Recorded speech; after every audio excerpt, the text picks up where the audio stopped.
The sound was barely audible at first, a faint shuffling across the hallway floor. It was 5:27 p.m. on a Tuesday when I first heard it, staying late to finish designing sets for the spring musical. Everyone else had gone home. Even Mr. Hargrove, the theater director, had left after telling me to lock up. The fluorescent lights in the hallway outside the auditorium flickered intermittently. Our high school, Westfield, was over 60 years old and falling apart in places. The school board kept postponing renovations, citing budget constraints year after year. That first time, I dismissed the sound as the building settling. Old buildings make noises. That's what I told myself. I was wrong. My name is Ellie Pearson.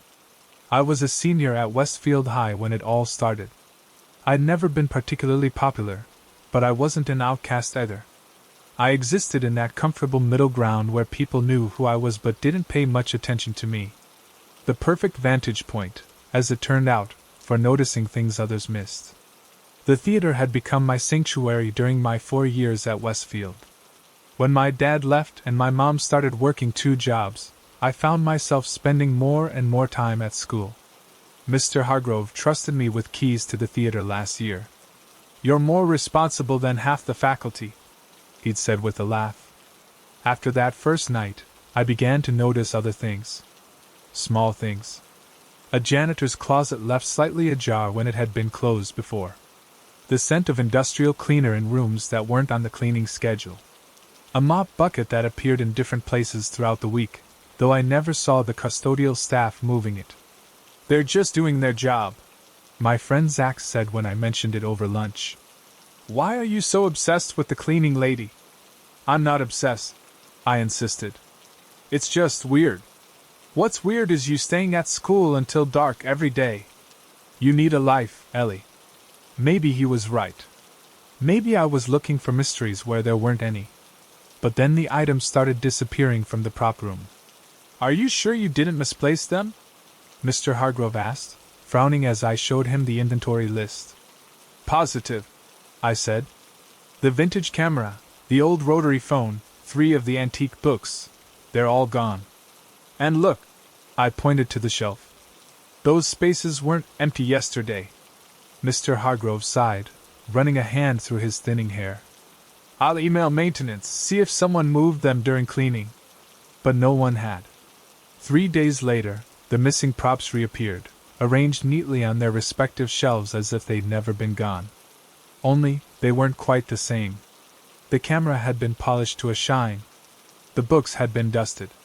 The rotary phone's cord had been neatly coiled. "See?" Zach said when I told him. "Mystery solved. Someone borrowed them to clean them.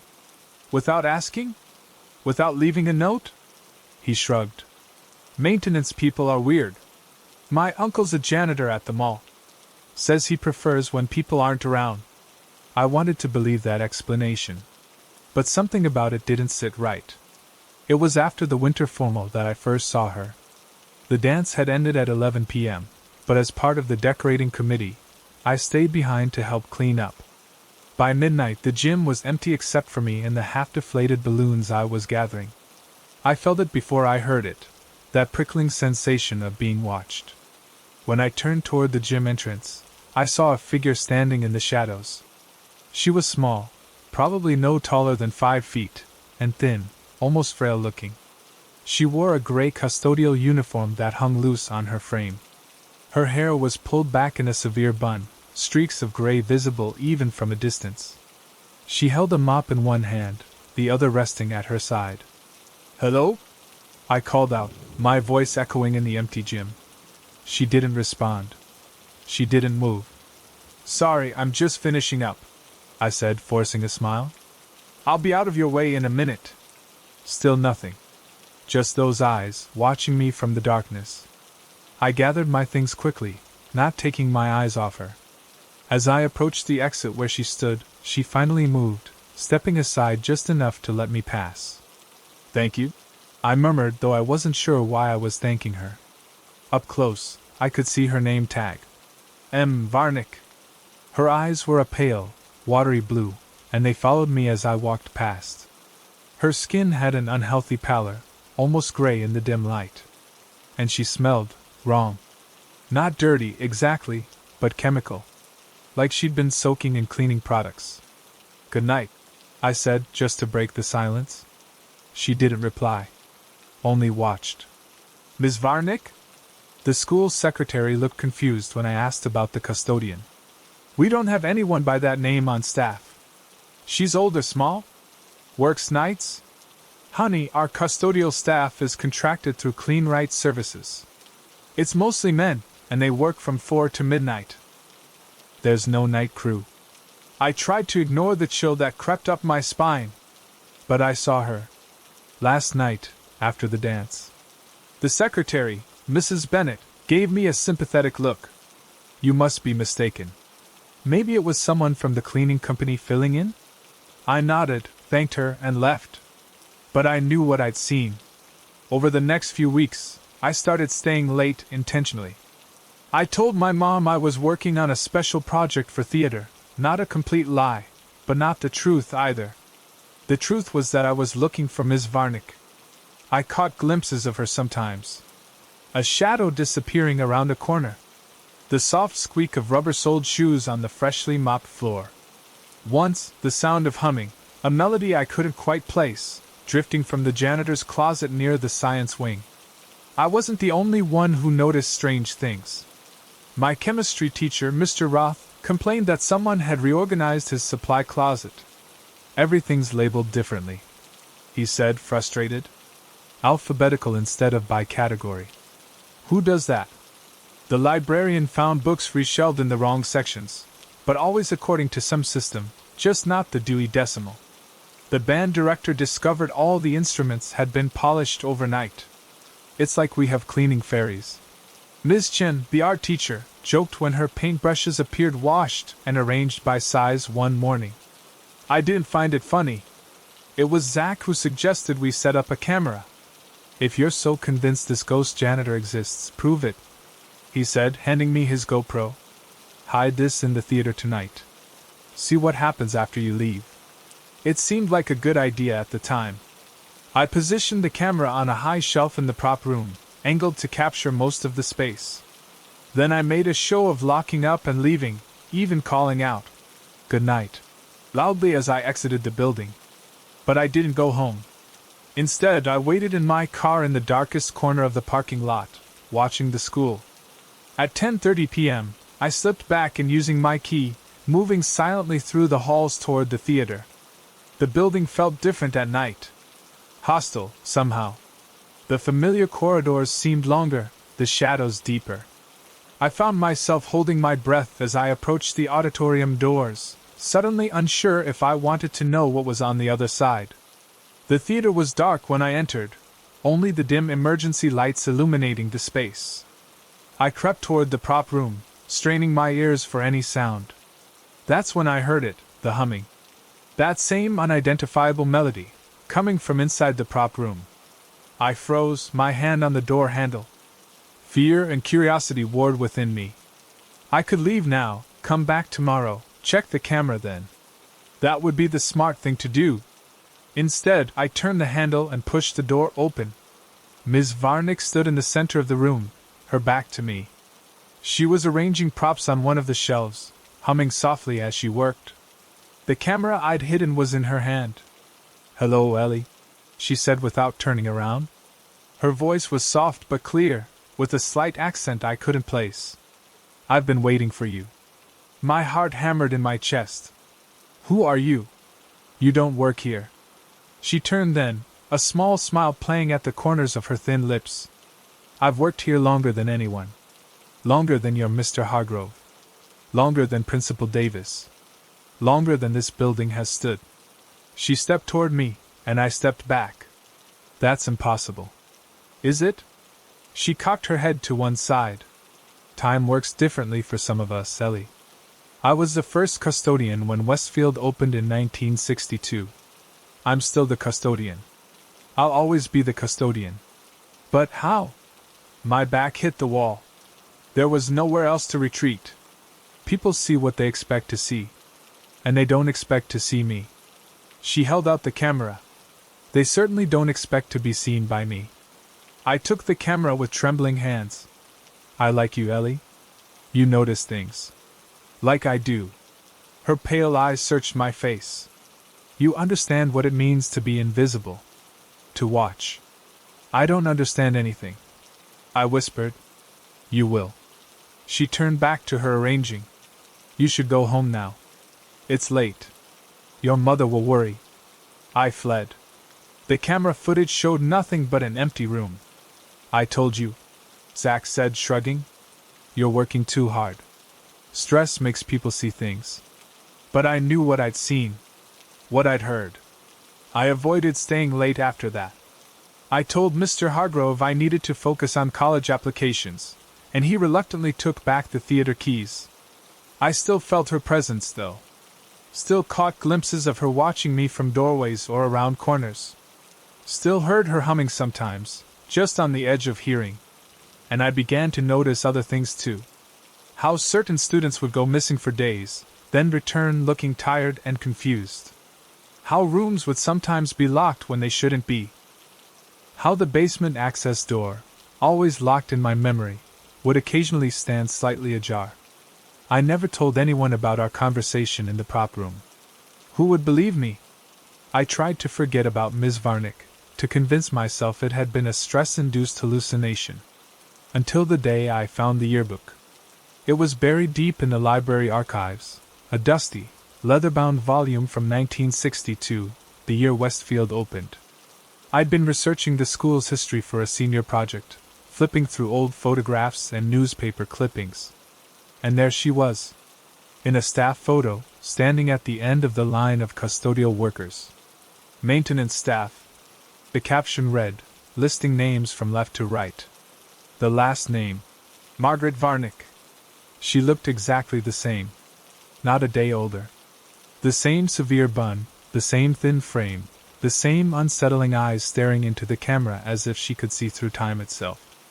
I slammed the book shut and left the library, my project forgotten. That night, I dreamed of Miss Varnick. In the dream, she led me through the school corridors, down unfamiliar stairwells, past doors I'd never seen before. She spoke to me, her voice echoing strangely, telling me secrets about the school, about the students, about herself. When I woke, I couldn't remember what she'd said, only the feeling of dread it had left me with. The last month of senior year passed in a blur. I avoided being alone at school, always made sure I left before sunset, and tried to focus on graduation. On the future. On getting away from Westfield. But on the night before graduation, I found myself drawn back to the school. I told myself I just wanted to say goodbye to the theater, to the place that had been my sanctuary for 4 years. But deep down, I knew I was looking for her. The school was quiet as I walked the familiar halls one last time. No sign of Miss Varnick. No humming, no shuffling footsteps. I felt both relieved and disappointed. As I passed the basement access door, I noticed it was ajar. Just slightly, just enough that someone small could slip through. I stood frozen, staring at that sliver of darkness. Everything in me screamed to walk away, to go home, to forget about Miss Varnick and her impossible existence. Instead, I pulled the door open and descended the stairs. The basement was a maze of corridors and storage rooms I'd never seen before. Pipes ran along the ceilings, occasionally dripping water onto the concrete floor. The air was thick with dust and the sharp smell of chemicals. At the end of one corridor, I found a door marked M. Varnick. It was slightly ajar, a strip of yellow light spilling onto the floor outside. I should have left. Should have run. Should have pretended I'd never seen it. Instead, I pushed the door open. The room beyond was small but immaculately clean. A narrow bed stood against one wall, neatly made with hospital corners. A dresser with a mirror occupied another wall, its surface covered with old photographs, students from different eras, teachers long retired or dead. And in the center of them all, a photo of me. On the opposite wall hung row upon row of name tags. Hundreds of them, dating back decades. All of them bearing the same name. M. Varnick. And sitting on the bed, Watching me with those pale blue eyes was Ms. Varnick herself. "Hello, Ellie," she said softly. "I've been waiting for you." I stood in the doorway, unable to move, unable to speak. "Do you understand now?" she asked, rising from the bed. "Do you see what I've been trying to show you?" I shook my head, though I wasn't sure what I was denying. "This school needs someone to watch over it. To keep its secrets. To maintain order." She stepped closer. "I've been here so long, Ellie. So very long." "What are you?" I finally managed to whisper. She smiled, sad and knowing. "I'm the custodian. And now you will be too." She held out her hand. And it was a name tag. My name tag. "No," I said, backing away. "No, I'm leaving. I'm going to college, Of course you are," she interrupted, her voice soothing. "You'll go to college. You'll have a life. And when you're done, when you've lived, you'll come back. They always do." I turned and ran, her soft laughter following me through the maze of corridors, up the stairs, out of the building. It's been 10 years since I graduated from Westfield High. I did go to college. I did have a life. And yet, here I am back in my hometown, drawn to the school like a moth to flame. Nothing has changed. The building is still falling apart, the school board still postponing renovations. Mr. Hargrove still directs the theater program. The hallways still smell of floor wax and teenage anxiety. And sometimes, when I walk those hallways after hours, I catch glimpses of a small figure in a gray custodial uniform. I hear her humming, that melody I still can't quite place. I don't run anymore. I don't hide. I understand now what she was trying to tell me all those years ago. The students don't notice me. The teachers look through me. Even Mr. Hargrove, who once knew me so well, seems confused when I remind him that I was once his student. Only Ms. Varnick sees me. Only she remembers. "Not long now," she tells me when we pass in the empty corridors. "Not long until you take my place." I've stopped denying it. Stop fighting what I know is coming. After all, Westfield needs a custodian. Someone to watch over it. To keep its secrets. And I've always been good at noticing things. They still haven't noticed that I never left. It's been 17 months since what should have been my graduation day, and I still walk these halls every day. I still sit in classes, eat in the cafeteria, and use the same locker I've had since freshman year. Nobody questions my presence. Nobody sees me for what I really am, a ghost without dying, a prisoner without bars. I didn't plan for things to happen this way. But then again, who plans to disappear from their own life? My name is Daniel Mercer. At least, that's who I was. Now I'm not sure who, or what I am. A glitch in the system, maybe? A footnote that everyone forgot to erase. It started during my senior year at Ridgemont High. I wasn't popular, but I wasn't invisible either. I had decent grades, played JV basketball, went to parties sometimes. Normal stuff. My parents had split up my sophomore year, and things had been tense but manageable. Dad moved to Phoenix, sent checks on time, called every Sunday. Mom threw herself into her real estate career, working 60-hour weeks to maintain our lifestyle. The house often felt empty. I got used to making my own dinners, doing my own laundry, signing my own permission slips with a practiced forgery of my mother's signature. Sometimes I'd go days without having a real conversation with her, just texts about groceries or reminders about bills. "Senior year is important, Danny," she'd say during our brief moments together. "Keep your head down, get those grades up. We need scholarship money if you're going to a good school." So I kept my head down. Maybe too far down. The first hint that something was wrong came during college application season. My guidance counselor, Ms. Winters, called me into her office in November. "Daniel, I haven't received any requests for transcripts," she said, peering at me over her glasses. "The early decision deadlines have passed. Is everything okay?" I mumbled something about still deciding where to apply. She frowned but didn't push. The truth was, I hadn't applied anywhere. The thought of leaving, of starting over somewhere new, filled me with a paralyzing dread I couldn't explain. Every time I opened the Common App website, my chest would tighten until I couldn't breathe. So I just didn't. I told my mom I'd applied to 5 schools. I told my friends I was waiting to hear back. I told myself I'd figure it out later. Later never came. By March, the lies had snowballed. Everyone was getting acceptance letters, making plans, buying college sweatshirts. I started avoiding conversations about the future, which meant avoiding most conversations altogether. "Where are you going next year?" became the question I dreaded most. "Still deciding," I'd say with a forced smile. "Waiting on financial aid packages." My mother was getting suspicious. "Danny, we need to talk about deposits soon," she said one morning as she rushed out the door. "Let's sit down this weekend and figure out which offer to accept." But that weekend, something unexpected happened. Something that changed everything. The school's ancient database system crashed. A power surge during a storm, apparently. When it came back online, there were errors in the senior records. Some students had classes missing. Others had incorrect GPAs. A few were missing from the graduation list entirely. I was one of them. Mrs. Garcia, the records clerk, called me into the office to fix the issue. "Don't worry, Daniel," she said kindly. "We'll get this straightened out.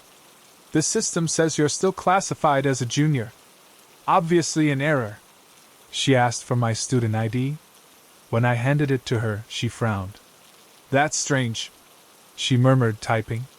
"Your ID number is pulling up as valid, but—" She made a few calls, typed some more. "The system must be really corrupted. Let me fill out a manual override form." She printed a document, had me sign it, and assured me it would be fixed within the week. It never was. A few days later, I deliberately went back to check. My name was still missing from the graduation list. But nobody followed up with me. Mrs. Garcia was out sick that week. Then it was spring break. Then everyone was focused on finals and prom and 1,000 details of graduation. I realized I had accidentally discovered a crack in the system. A way to stay. Graduation day was surreal. I sat in the back row of the auditorium and watched my classmates cross the stage. Nobody questioned why I wasn't in alphabetical order with the other M's. Nobody noticed when I didn't line up. My mother was in Phoenix that weekend, closing a big commercial deal. "I'm so sorry, honey," she'd said. "But this commission could pay for your first year of college." I didn't tell her about the ceremony. She never asked. When summer came, I told her I was taking classes at community college to get some requirements out of the way. I told my few remaining friends in town that I'd deferred enrollment until January. Everyone was so busy with their own transitions that nobody compared notes. Nobody spotted the inconsistencies. And when September arrived, I simply went back to Ridgemont High. The first day of my second senior year, I walked into school with my old backpack and a story prepared about being a new transfer student. But I never needed it. The front office staff barely glanced at me as I walked past. Teachers marked me present without question. Students, new seniors who had been juniors when I knew them, nodded vaguely in the hallways, assuming they should know me. I became a background character in my own life. At home, things were even easier. My mother's business had taken off, and she had started dating a developer from Chicago. She was rarely home, often staying in the city for days at a time. When she did come home, our conversations were superficial. "How's school?" she'd ask. "Fine," I'd answer. "Any college tours planned?" "Working on it," I'd say. And that would be it. No follow-up questions. No real interest. I think she was relieved not to deal with the logistics and expenses of sending me to college just yet. Money should have been a problem, but it wasn't. I still had access to the joint checking account my mother had set up for household expenses. My needs were minimal. I bought groceries, paid my phone bill, put gas in the car. She never scrutinized the statements. The school's records continued to show me as a current student. I still had my ID card. I still had my locker. I still had my place. By October of that second senior year, I had settled into a strange new reality. I did my assignments. I took tests. I ate lunch. But I wasn't really there. I was watching life through a window, present but not participating. The few times I ran into former classmates who had come home from college to visit, I avoided them or pretended I was just visiting the school too. Once, my old lab partner Ellie spotted me in the hallway. "Danny? What are you doing here?" she asked, clearly confused. "Just picking up some transcripts," I lied easily. "My college lost them. How's UCLA?" She launched into a story about her roommate, and by the time she finished, she'd forgotten to question why I was sitting in a classroom with textbooks spread out on the desk. I did make one mistake. In November, I ran into Ms. Winters in the cafeteria. "Daniel?" Her forehead creased in confusion. "I thought you graduated." For a moment, panic clawed at my throat. Then I found my voice. "No, there was a mix-up with my credits," I said smoothly. "I needed one more English class. I'm finishing this semester." She looked uncertain but nodded slowly. "I should have your file. Let me check on that." "Sure," I said. "I'll stop by your office tomorrow." I avoided the guidance office for weeks after that. Eventually, I heard Ms. Winters had taken a medical leave for surgery. Her replacement never questioned my presence. By January, I had mastered the art of being invisible while remaining in plain sight. I spoke only when called on in class. I ate lunch alone. I arrived early and left late, moving through the school day like a shadow. Home had become just a place to sleep. My mother was spending most of her time in Chicago now, coming back only every other weekend. When she asked about college applications for the following year, I told her I was taking a gap year to work and save money. She seemed relieved. "That's mature, Danny," she said, not looking up from her laptop. "College will still be there when you're ready." I don't think she wondered where I spent my days. I don't think she cared. At school, I gravitated toward classes with substitute teachers or new staff who didn't know the student body well. I became skilled at blending in, at being forgettable.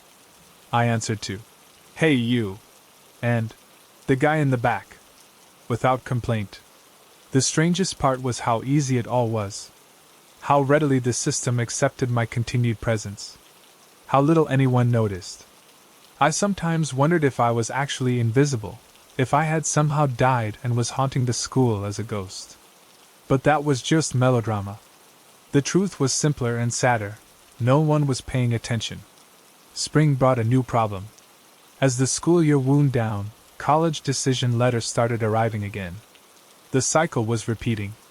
Soon, another graduation would come and go.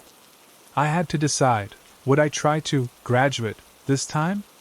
Or would I find a way to stay for a third senior year? The thought of leaving filled me with the same panic as before, but worse now.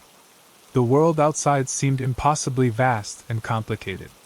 Here, I understood the rules. Here, I had a place, even if it was just a desk and a locker number. But I knew I couldn't stay forever. People would eventually notice. Questions would be asked. Records would be examined. Then came the announcement that changed everything. Due to declining enrollment, Ridgemont High would be merging with East Side High the following year. Our building would be closed for renovations before reopening as a middle school. My sanctuary was disappearing. I spent weeks in a daze, attending classes mechanically while my mind raced with contingency plans. Could I transfer to East Side? Would their system have records of my perpetual senior status? Would someone finally notice the discrepancies? Then, in late April, Principal Hoffman called me into his office. My heart hammered as I sat across from him, certain that my deception had finally been discovered. He studied my face for a long moment, then slid a folder across his desk. "Daniel Mercer," he said, opening the folder. "You're a bit of a mystery." I swallowed hard but said nothing. "According to our records, you should have graduated last year. In fact, you're listed as graduated in the archive database. But you're still here, still taking classes." He leaned forward. "Care to explain?" The moment I had dreaded for months had arrived, and yet I felt oddly calm. Almost relieved. There was a system error, I said, my voice steadier than I expected. Last year, during the database crash. I never got fixed in the system. And you never brought this to anyone's attention? I looked down at my hands. No, sir. Why not? The question hung in the air between us. Why not? How could I explain the creeping dread that had paralyzed me? The comfort I'd found in these familiar halls? The emptiness waiting at home? I wasn't ready, I finally said. To leave. To my surprise, Principal Hoffman's expression softened. Daniel, I've been in education for 30 years. You're not the first student I've seen who's afraid to move on. But this, he gestured at the folder. This isn't healthy. And it can't continue. He was right, of course. I knew that. What happens now? I asked. Now we figure out what you actually need to graduate. For real this time. The next month passed in a blur of meetings and paperwork. The school psychologist. The guidance counselor. My mother, shocked and confused when she was finally called in. Tears. Accusations. Apologies. The truth was, I had completed all my graduation requirements the previous year. I had actually been taking unnecessary classes all this time. My mother was horrified when she realized how completely she had failed to notice what was happening. I let you down, she said, crying in Principal Hoffman's office. I was so wrapped up in my own life that I didn't see you disappearing into this limbo. There were consequences, of course. My mother took a leave of absence from work.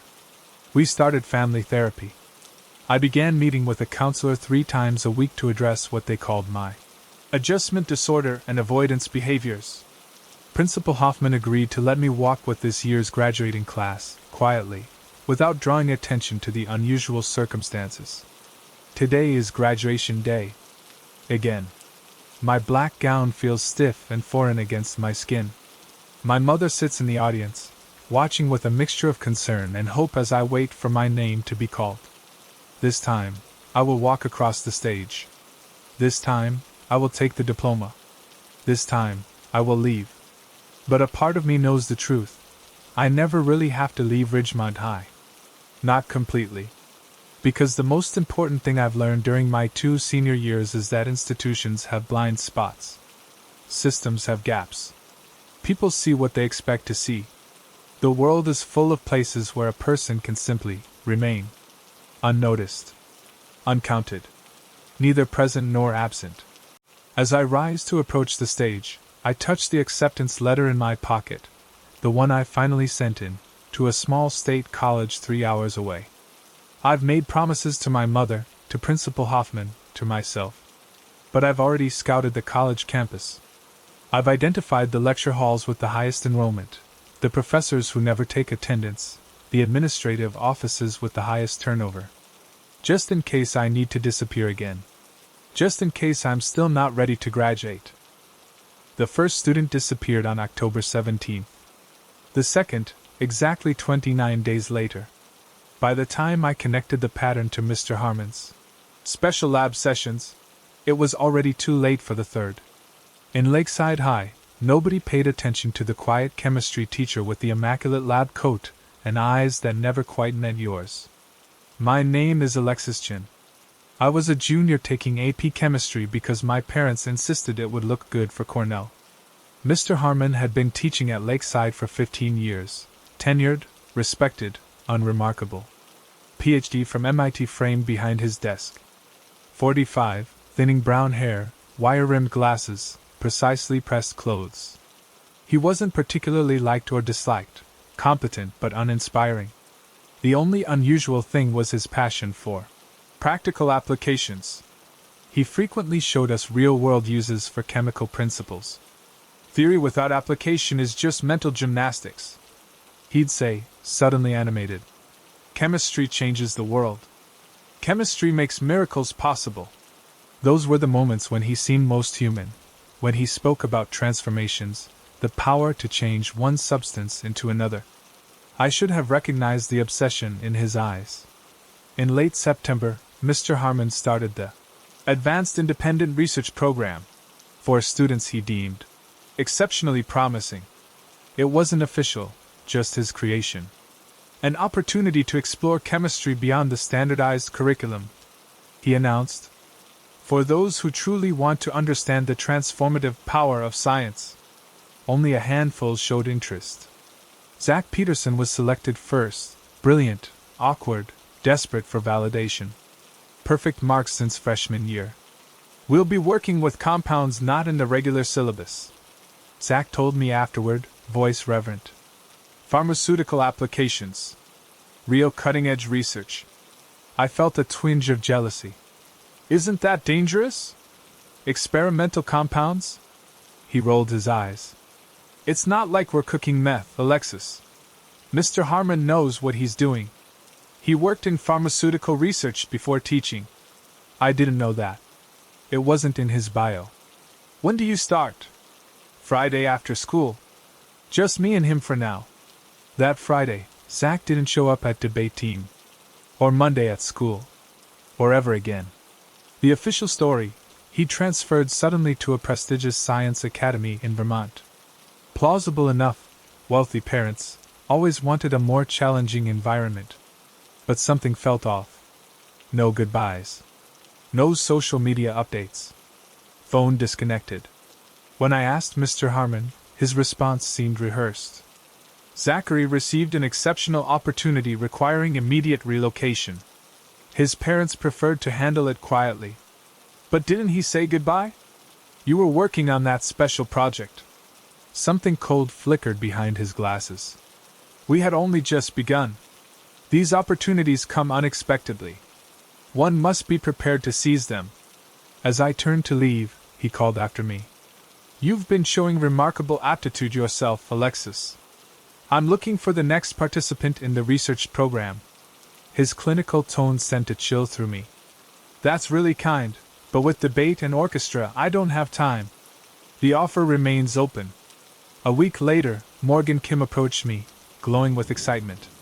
Mr. Harmon asked me to join his research program. Said I have exceptional potential. We start Friday. Morgan was smart but not exceptional, B+ range. What she had was desperation. Her parents demanded Ivy League acceptance. Did he mention Zach? I asked. Or what happened to their research? Morgan looked confused. Zach who? He said I'd be the first student. The first? That chill again. Zach Peterson. Tall, glasses, transferred a couple weeks ago? He was doing the same program. Oh. Anyway, this could lead to publication credits. Do you know how good that would look on applications? I warned her about Zach's strange disappearance. She laughed. You're being paranoid. It's just a research project, not a cult initiation. If there was something weird about him, someone would have noticed. That was Lakeside. Everyone assumed someone else was paying attention. 29 days after Zach disappeared, Morgan was gone too. This time, the story was sudden relocation to Seattle for her father's job. Again plausible. Again, no goodbyes, no social media, phone disconnected. 2 students. 2 disappearances. 1 common factor. I went to Principal Westfield, new that year and eager to prove herself accessible. She listened politely as I shared my concerns. I understand how unsettling it can be when classmates leave suddenly, she said. But both situations were thoroughly documented. Transfer papers for Zachary, withdrawal forms for Morgan, all signed by parents. But don't you think it's strange they both worked with Mr. Harmon right before leaving? And neither told anyone? Her smile tightened. Mr. Harmon is respected, with an impeccable record. I'm sure whatever project they worked on was appropriate. Could you check if he has proper approval for experiments? He mentioned compounds not in the curriculum. I'll look into it, and make sure protocols are being followed. She stood, ending our meeting. Meanwhile, focus on your studies rather than speculating about former classmates. I left feeling dismissed, but she'd promised to investigate. That had to count for something. 2 days later, I was called back. Mrs. Westfield wasn't alone. Mr. Harmon sat beside her desk, hands folded, expression neutral. I've spoken with Mr. Harmon about the program, she began. He's explained everything thoroughly, and all appropriate protocols are being followed. Mr. Harmon nodded. Scientific rigor requires skepticism. But everything is above board. I've invited Mrs. Westfield to observe a session. His confidence made my skin crawl, as if he'd anticipated my every move. The program sounds impressive, Mrs. Westfield added. Advanced concepts normally reserved for university courses. I suddenly realized the power dynamics had shifted. I was no longer reporting a concern. I was a troublemaker questioning a teacher's integrity. As I left, Mr. Harmon repeated his invitation. The offer still stands. It would be a shame to let such potential go untapped. It felt like a challenge. I looked him in the eyes. I'll think about it. I lied. I spent days researching. No trace of Zach or Morgan online after their disappearances. Zach's brother's terse response. We don't talk about Zach. Don't message me again. School records showed both families had moved and changed numbers. The Vermont Academy had no record of Zachary Peterson. Then, on November 15th, exactly 29 days after Morgan's disappearance, Diego Alvarez excitedly told a friend about this amazing research opportunity Mr. Harmon had offered. 29 days. Not coincidence. I warned Diego, frantically explaining my suspicions. You sound insane, he said, backing away. Mr. Harmon showed me his research notes. Cutting-edge neurotransmitter efficiency stuff. Could help people with depression, ADHD. Did he mention Zach or Morgan? No, but so what? I need this for med school applications. Just be careful. Meet in public. Tell people where you're going. He rolled his eyes. It's a chemistry lab in a public high school, not a serial killer's basement. That night I couldn't sleep. The pattern was clear, the intervals precise. Diego was next. Next morning, I skipped first period and went to the chemistry lab. On Mr. Harmon's desk, a calendar with dates circled in red. October 17th. November 15th. December 14th. Each 29 days apart. I searched his drawers. Most contained ordinary materials, but the bottom drawer was locked. I tried the skeleton key my debate coach had given me for the supply closet. It worked. Inside, a file labeled Transformation Protocol. Page after page of chemical formulas, dosage calculations, observation notes. The language was clinical. Subject shows marked improvement in cognitive processing speed after third treatment. Neurotransmitter efficiency increased by 47%. Memory consolidation significantly enhanced. Interspersed were brain scans labeled with initials. CPMK. They weren't missing. They were test subjects. The last page, a letter from Neurostim Therapeutics, mentioning interest in Mr. Harmon's unorthodox but promising approach to cognitive enhancement, and a substantial financial arrangement, pending conclusive human trial results. Human trials. That's what the program was. I photographed everything, then carefully replaced it all. The police officer didn't believe me. A teenager accusing a respected teacher of using students as lab rats sounded delusional.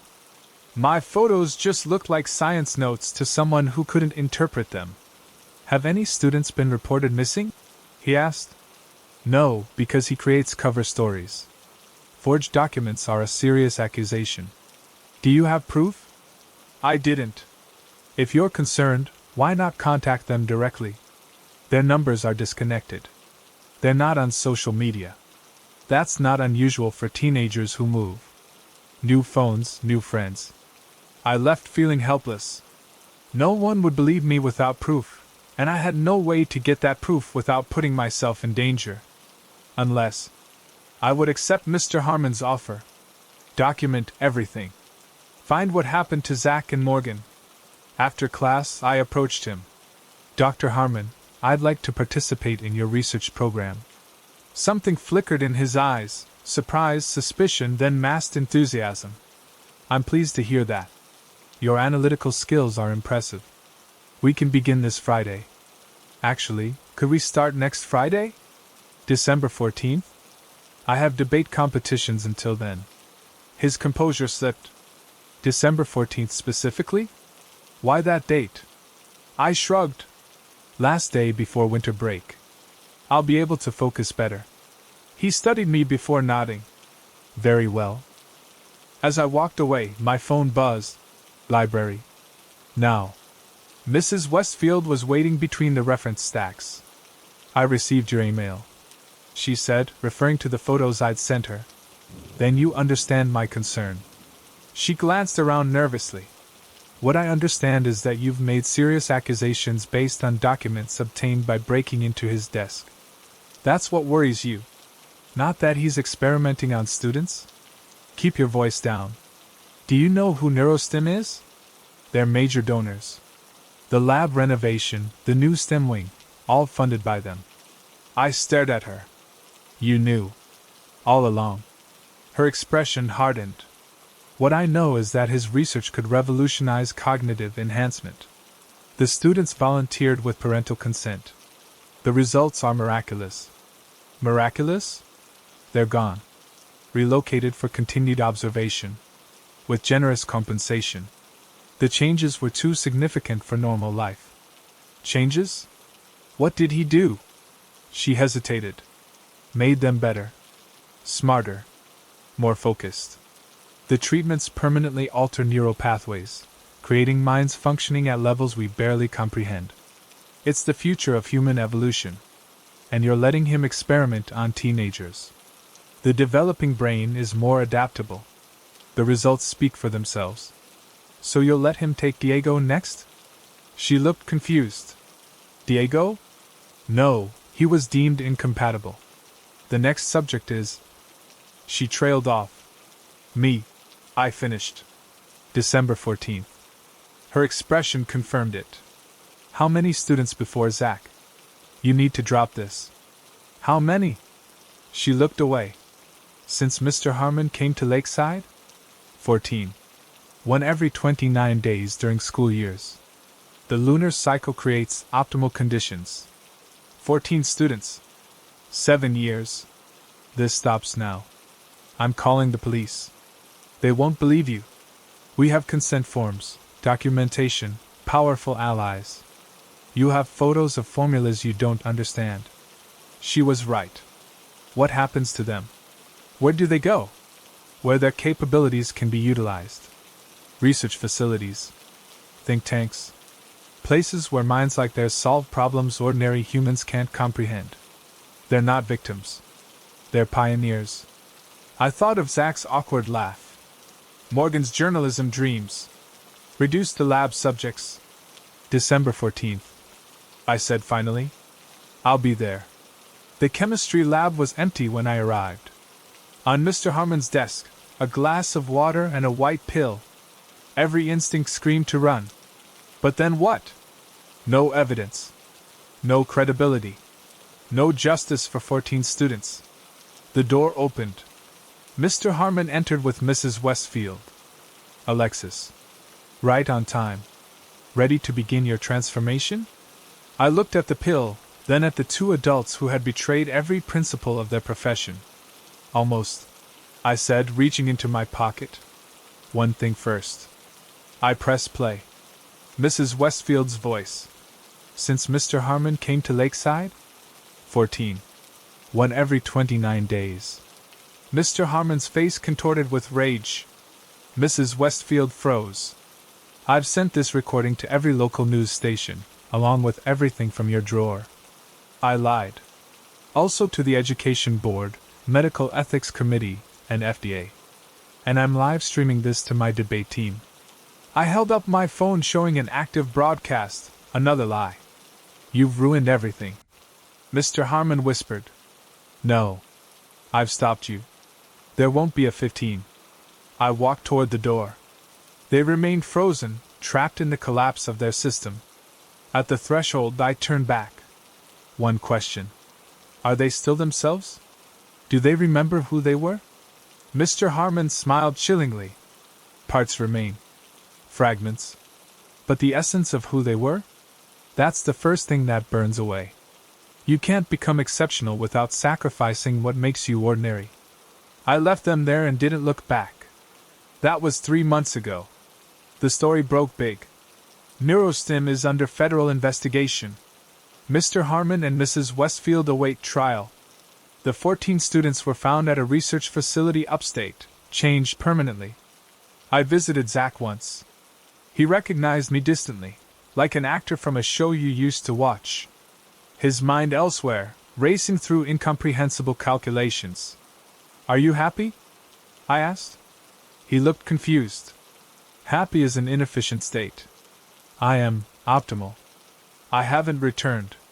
It hurts seeing him present but gone, transformed into something that no longer values what made him human. Sometimes I wonder about that white pill. Would I be optimal now? Would I remember who I was?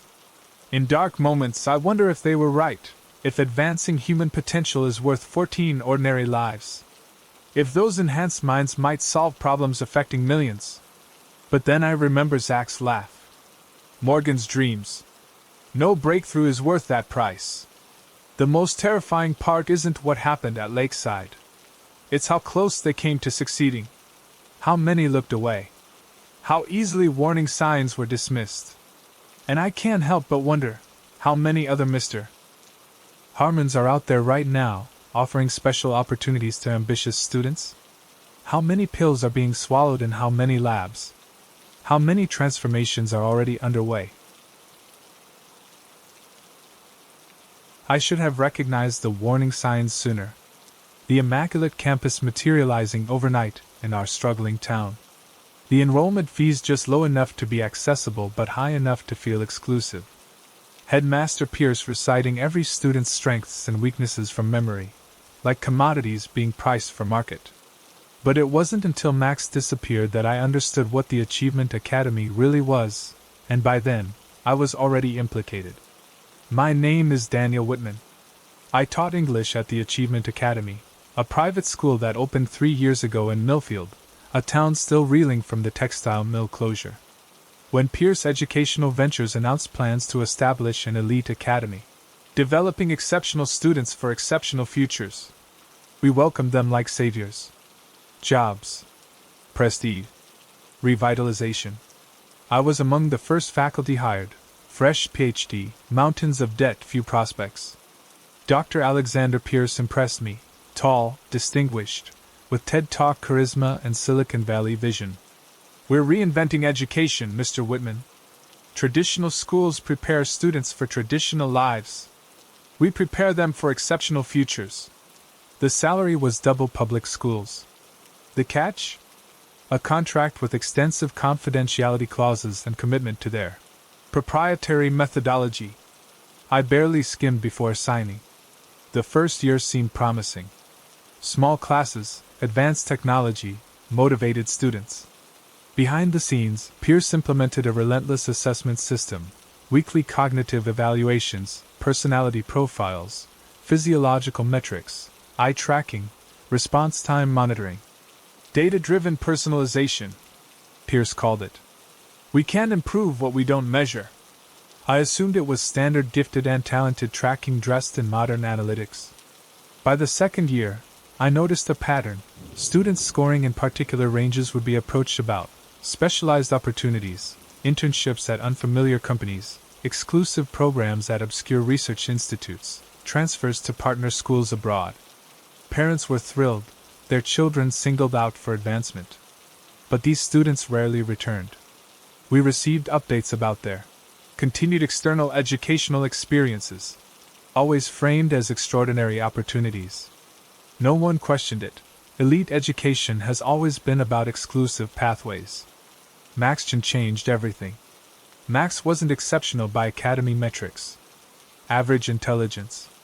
Unremarkable scores. But he was perceptive and stubbornly curious. Qualities our assessments didn't measure. One day after class, he lingered behind. "Mr. Whitman, can I ask you something weird? Have you heard of neuromorphic engineering?" I paused. "Something about computer chips modeled on human brains?" Kind of. It's about computing systems that work like neural networks. But advanced research is going the other way too. What do you mean? Optimizing biological systems using computational principles. His voice dropped. Human brains, Mr. Whitman. They're figuring out how to optimize human brains. I smiled, assuming transhumanist speculation. Sounds like science fiction. That's what I thought. He showed me a document on his phone. This was on Dr. Pierce's printer when I delivered those permission forms. The title caught my eye. The paper, Applications of Directed Neuroplasticity in Educational Contexts, Phase 2 Results. Author, Alexander Pierce, Ph.D. You shouldn't be taking papers from the headmaster's office. I didn't take it. Just took a picture. He highlighted a section. Look at candidate identification metrics and preparation protocols. Sounds like our assessment system, right? I skimmed the dense text uncomfortably. Max, this is probably just academic research. Then why mention neural substrate compatibility? Why surgical integration success rates? That's enough. I returned his phone. I'm sure there's a reasonable explanation. Max looked disappointed. Just look into it, okay. Those special opportunities? I don't think they're what people think. I promised I would, mostly to placate him. 2 days later, Max was called to Pierce's office during my class. He gave me a significant look as he left. He never returned. The explanation, Max had been selected for an exclusive research internship in Switzerland. A tremendous opportunity, his parents delighted, already departed. Something felt wrong. Max would have mentioned applying. Would have asked for a recommendation. I tried contacting his parents. Their numbers had been removed from the system. Records showed they had withdrawn Max officially, signed all necessary papers. I drove to Max's house. Dark, newspapers piled up, for sale sign in the yard. Neighbors said the family moved suddenly for a job abroad. No forwarding address. Too perfect. Too clean. People don't disappear so completely without preparation. I began paying closer attention. 3 weeks after Max disappeared, Eliza Diaz, a quiet girl with unusual pattern recognition abilities, was selected for an opportunity. Again, excited announcement. Again, unreachable parents afterward. This time, I was watching. Pierce met with a woman who arrived in a government car. I overheard fragments about promising candidates and acquisition targets. That night, I accessed the school database and downloaded assessment data. The selected students weren't always the highest performers. They showed specific cognitive signatures, unusual memory consolidation, distinctive neuroplasticity markers, rare analytical creative combinations. Qualities you wouldn't seek unless looking for specific types of brains. During a faculty meeting, I slipped into Pierce's office and photographed relevant documents. Among them, acquisition metrics and compensation guidelines, detailing payment structures for candidate families based on bureau architecture value and integration potential. Substantial sums, enough to relocate, start over, stay quiet. The academy wasn't developing exceptional students. It was identifying and acquiring exceptional brains. A calendar on Pierce's desk had a date circled. Extraction Team 3 candidates. 3 more students were about to disappear. I gathered more evidence, accessing parts of the secure server. Most files were encrypted, but some contained fragments about surgical protocols, neural mapping, integration procedures, and cognitive harvesting. Next day, I approached Pierce with carefully crafted questions about our external placement, success stories. The criteria are complex, he said. We look for certain cognitive architectures that predict success in specialized environments. Like MaxGen? I asked innocently. His test scores were fairly average. Pierce's smile tightened. Standard metrics don't capture the qualities our partners value most. Max had unique neural efficiency patterns. Fascinating. Maybe I could help identify promising candidates. Something calculating entered his expression. Perhaps. Join me for dinner this evening? That afternoon, I copied my evidence onto a flash drive and mailed it to my brother, instructing him to take it to the FBI if I didn't contact him within 3 days. During dinner, Pierce steered the conversation toward philosophy. Do you believe in sacrifice for the greater good? He asked. Depends on who's defining the good and who's making the sacrifice, I replied. He nodded. In our case, the good is objectively measurable, technological advancement benefiting humanity. The sacrifice is minimal compared to the potential. What sacrifice exactly? Traditional education wastes potential. Exceptional neuroarchitectures confined to ordinary lives. We identify those rare brains and ensure they fulfill their maximum potential. By sending them to special programs? By ensuring their cognitive capabilities are utilized to their fullest extent. He leaned forward. What if a single exceptional brain, properly interfaced, could accelerate computing capabilities by decades? Could solve problems that would take conventional systems centuries? Interfaced? You're talking about connecting human brains to computers. I'm talking about the next evolution of intelligence. Not artificial intelligence, but amplified intelligence. Human creativity combined with computational power. And the students? The people those brains belong to? Pierce waved dismissively. Their consciousness remains. Altered, expanded, but present. They become something greater. Do they consent to this transformation? Their parents consent, with full understanding of the compensation and contribution their children will make to humanity's future. And if students object? By the time the procedure is explained, they're already in the preparation protocol. Mild sedation prevents anxiety. He spoke as if perfectly reasonable. Afterward, they universally report satisfaction with their new state. You believe this justifies purchasing young people from their families? Subjecting them to experimental procedures without informed consent?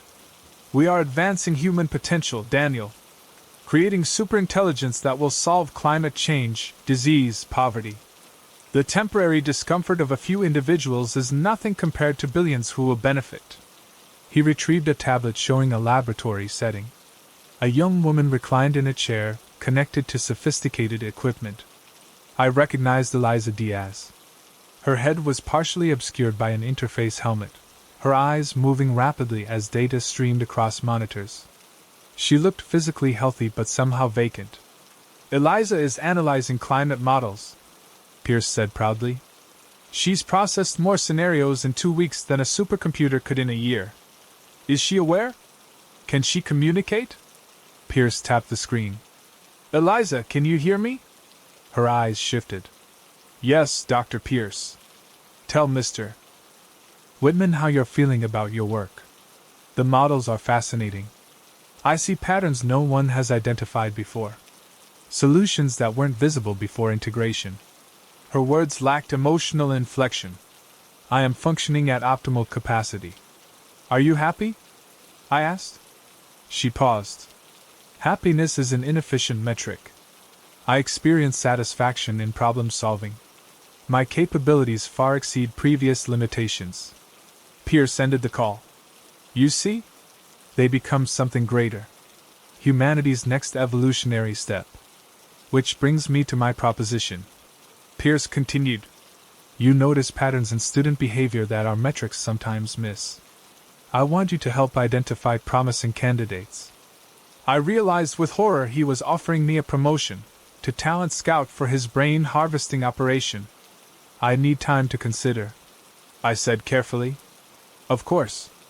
His smile didn't reach his eyes. Though I know you accessed restricted files yesterday. I know you mailed something this afternoon. My blood froze. Your curiosity is precisely why I'm offering this opportunity. You saw enough to ask questions but not enough to truly understand. And if I decline? Then we have a serious security problem. One that would need immediate resolution. The threat was unmistakable. I forced a smile. I'm intrigued. I just need to process everything. Take the weekend to consider. We'll meet Monday to formalize your new role. The weekend gave me time. I used a public library computer to contact journalists, government officials, ethics committees, anyone who might listen. Monday morning arrived with cruel normalcy. After classes, I reported to Pierce's office. "Have you made your decision?" he asked. "I want to understand everything about the program before I commit." I placed my phone on his desk, recording app activated in my pocket. Pierce explained the Ural Integration Initiative, a collaboration between his company, technology corporations, and government agencies. He detailed the selection process, surgical procedures, and facilities housing integrated individuals. When he finished, I had one question. What happened to Max Chin? Pierce's expression dimmed. Unfortunately, Max experienced complications during integration. His neural architecture rejected the interface protocols. It happens in approximately 6% of cases. He died. I translated flatly. His cognitive function ceased.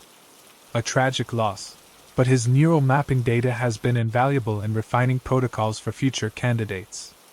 I stood abruptly. I need to use the restroom. In an empty classroom, I copied the recording to cloud storage and sent warnings about the planned extraction. Returning, I overheard Pierce with a government visitor. "Whitman is a liability," she was saying. "The extraction schedule needs to be modified. He'll be managed." Pierce replied calmly. "We've traced unauthorized communications from a library in Carson. Multiple recipients, including federal oversight offices." Silence fell. Then Pierce, "Proceed with the contingency plan. Add him to tomorrow's list." I escaped to a motel 30 miles away. The next morning, news reported a fire at my apartment complex. One fatality, presumed to be me. They were erasing me, just as they had erased Max. That was 4 days ago. I've been moving constantly, using public computers, staying in cash-only motels. I've contacted every authority, but either my evidence isn't convincing or Pierce's connections run too deep. Tomorrow, I'll try one last measure. I've located Max's parents through social media, wealthy from their sudden inheritance, but with smiles that never reach their eyes. They might speak out. If you're reading this, I've likely joined Max as another complication. But maybe this account will reach someone who can stop them. The Achievement Academy continues operating. Their next assessment period begins soon. More students will be flagged as exceptional. More parents approached with life-changing offers. And somewhere, in sterile facilities, young people sit connected to machines, their brilliant minds processing data while their former identities fade like old photographs. They call it progress. Evolution. The future. I call it horror. If your child's school suddenly implements advanced cognitive assessments, if they identify students for exclusive opportunities, with vague details and impressive compensation, ask questions. Demand answers. Some educational opportunities are too good to be true. Thanks so much for watching. I can't express enough how much your support means. The likes, the comments, it all really helps the channel grow. If you enjoyed the video, make sure to hit that like button and share your thoughts in the comments below. I always take the time to read them. And don't forget to subscribe so you never miss out on any new videos. See you next time.